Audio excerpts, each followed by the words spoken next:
trebaš da kažeš ne. Ti, što mi je ukrade dушата ти, što mi je зароби. Гламур 60.000 евра и спектакл најави Канчевска Милевска за Макфест. Годинава 29-то издание на фестивалот е со целосно нов концепт и сценографија. Убедена сум дека ќе понуди една нова свежина не само во квантитативна смисла, туку и во квалитативна. Овој фестивал, како и останатите, кои Министерството за култура ги поддржува во својата програма, тука ќе го споменам и Валандово фолк фестивалот, мора да заживеат, мора да се подигне квалитетот на фестивалите, бидејќи тие даваат значителен импулс во културниот развој на Република Македонија. На фестивалските вечери кои ќе се одржат од 5 до 7 јуни ќе се исполнат 30 композиции. Најдобрите ќе добијат високи парични награди.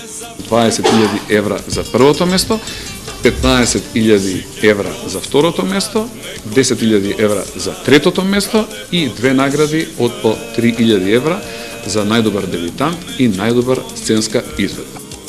А како ќе се одбере најдобриот?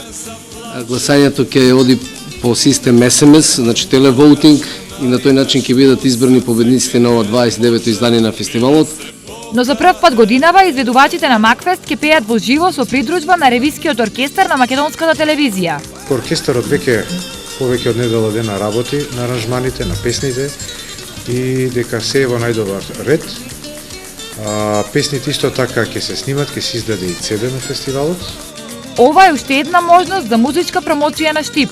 Ки содржините кои ќе се случуваат околу Макфест ќе значат многу за нашиот град, за промовирање на традиционалната гостопримливост на Штип, на нашата култура во Штип, на се она што значи Штип како град.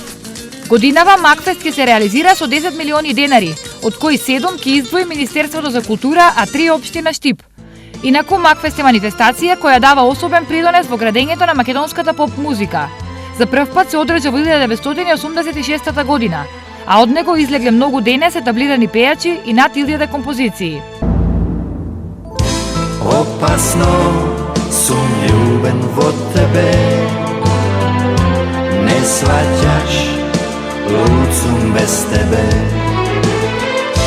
Ноќ